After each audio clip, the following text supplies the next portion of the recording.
In front of me is Asus ROG Phone 2, and let me show you how to activate dial sounds on the following device. So just click on the phone dialer at first, and as you can hear, there is no sounds included.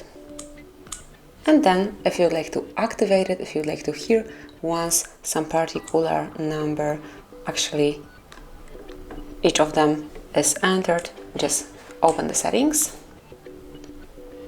which are here. Then find and select sound and vibration, scroll down, and here activate dial pad sounds. And as you can hear, as you will be able to hear right now, there is a sound included. So let me enter some number.